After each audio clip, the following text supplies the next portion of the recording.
When Todd Browning's Dracula was originally released, it was partially advertised as a love story, with the tagline, "The strangest passion the world has ever known."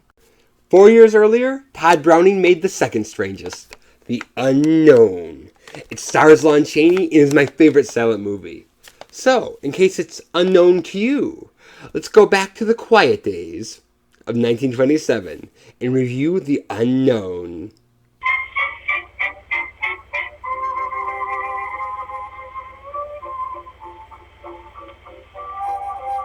When director Todd Browning was 16 years old, he ran away from home to join the circus. He worked as a barker, where he would stand outside and work the crowd. "Come see the amazing wild man from Borneo!" He worked as a geek, where he bit the heads off of snakes. He worked as a contortionist, an escape artist, and he was even buried alive. They had this tube hidden so he could get air. These freak shows were so popular that there weren't enough real people with physical abnormalities to go around, so they would often use gaff freaks, which were people faking it. Like that wild man from Borneo was really just a black guy from Mississippi. Real or not, they all had a reputation for being swindlers and thieves. And this circus world is what gave Todd Browning the idea for his story. And for the part of Alonzo the Armless, he had the perfect actor all lined up. His longtime collaborator, Lon Chaney.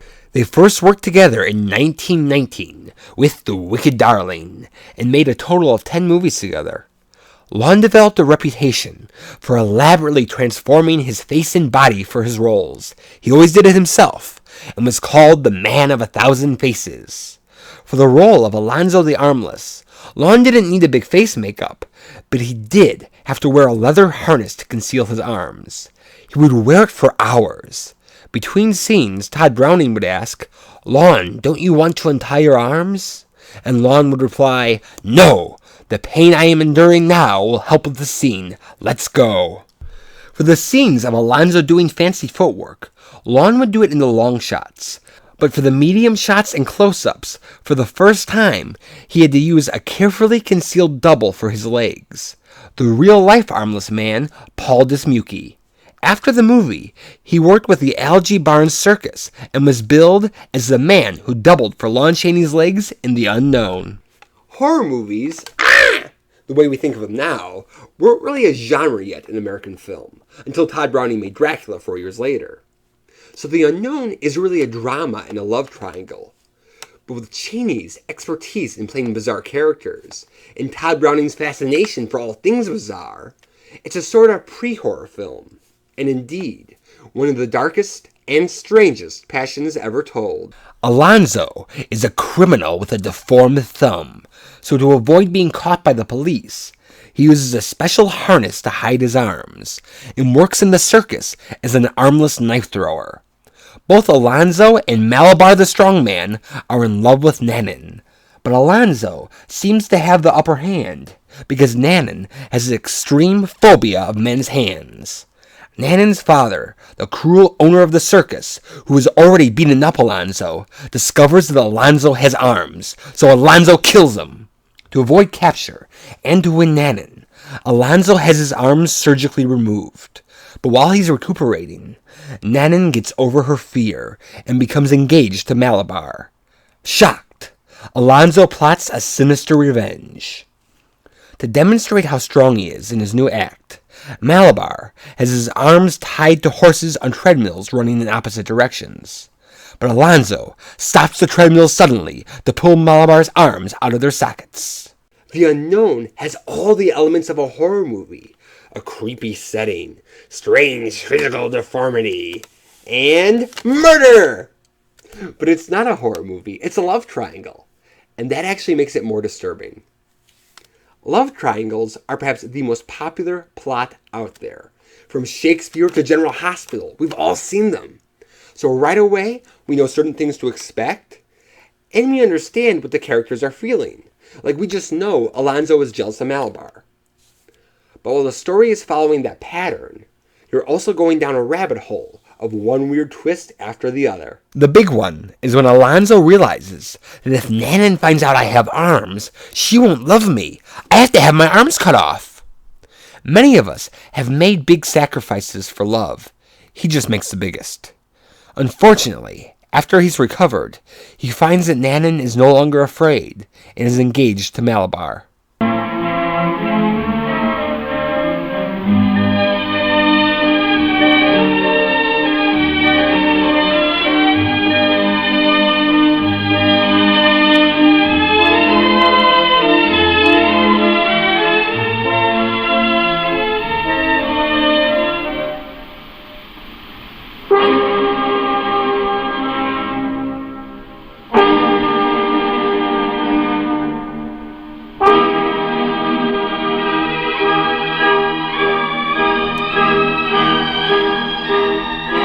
You feel for him so much. Part of it is Lon Chaney's brilliant acting, but it's also that shared human experience of having something just blow up in your face and having your heart break. Now, some of us would be mad. Others would try to beat up the person. But Alonzo finds the perfect opportunity for poetic justice.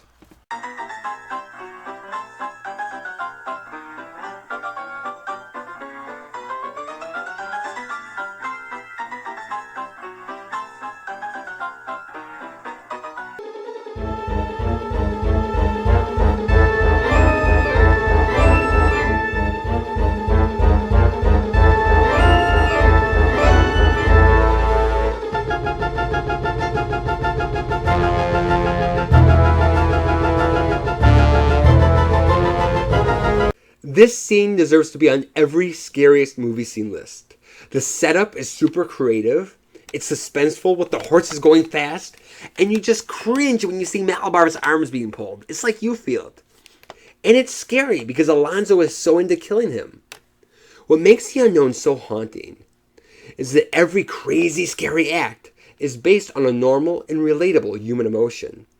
And it takes this familiar premise of a love triangle and makes it more and more of a nightmare. Along with talking about the film's style, I'd also like to give a hand to Lon Chaney as Alonzo. He was the most tense, exciting individual I'd ever met. A man mesmerized into his part. It was as if God were working. He had such profound concentration. When you watch Lon Chaney act, you wish that they still made silent movies. First of all, everything that he does with his feet is so neat. If you think Humphrey Bogart looked cool smoking, wait till you see Alonzo. He's constantly finding unique things to do with his feet. It's the bee's knees. Yes, he's using a double, but they work well together where it's seamless. They even use his feet to convey emotion. Like when he's angry, he clenches his foot like a fist.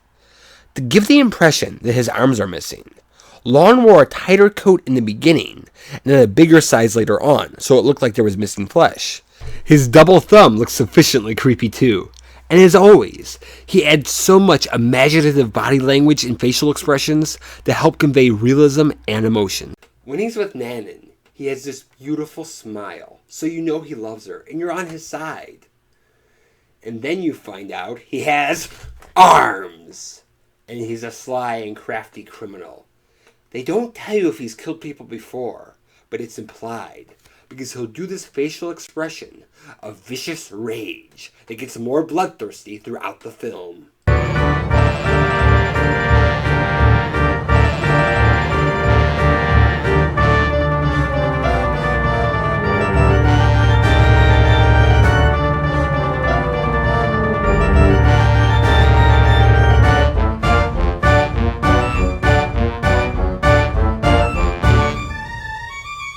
Sometimes you're terrified of him.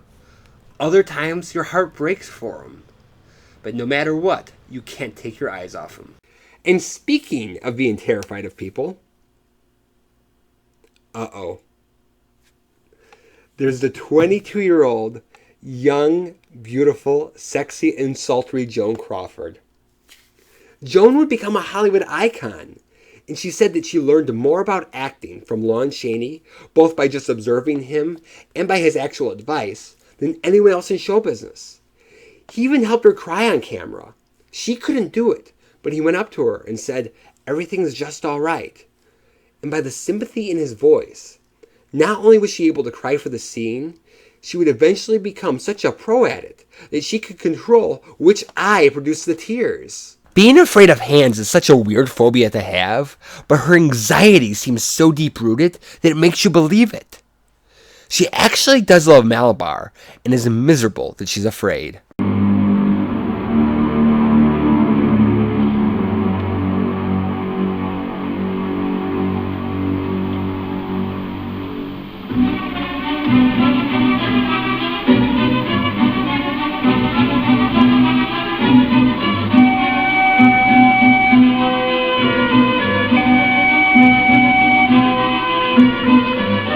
Even though it's a twist, when she gets over her fear, it actually feels right for her character. Along with Lon and Joan, I also love the setting. This seedy circus gives so much atmosphere, and it gives so many groovy things to look at, which is huge for a silent movie. There's the caravans, the horses, the unique performers, and the costumes they're wearing. I also love all of the circus performances, especially in the beginning, when Lon Chaney uses his feet to shoot Joan Crawford's dress off. You can tell that Todd Browning loved the circus, with all of its weird spectacle and showmanship, and he makes you love it too. And you might not be able to hear the horses, but you feel as if you could practically smell them. While The Unknown did well financially, it was attacked by critics for its gruesomeness. The New York Daily Mirror wrote, "If you like to tear butterflies apart and see sausage made, you may like the climax of The Unknown." Joan Crawford considered this a turning point in her career and spoke about how patient and encouraging both Lon Chaney and Todd Browning were to her, the newcomer. For years, The Unknown was actually a lost film. It was finally discovered in a French archive. And the reason it took so long to find is this archive had a system of if a movie didn't have opening credits or it was impossible to determine the title, it was labeled unknown. And because of this movie's title, it got mixed in with the actual unknown movies. While they found most of it, there's about 14 minutes of missing footage, supposedly from the beginning of the movie, where it focuses on Alonzo's criminal career. And while it would be great if this footage turned up, the movie works fine without it, and I kind of like how it leaves it to your imagination. The simple premise of a love triangle makes it easy to understand, which is helpful, especially if you're not used to silent movies. But it's also so dark and bizarre that almost 100 years later, it still seems creepy. So I give it 4 feet out of 4. Thank you for watching Dusty Old Movies, and have fun horsing around.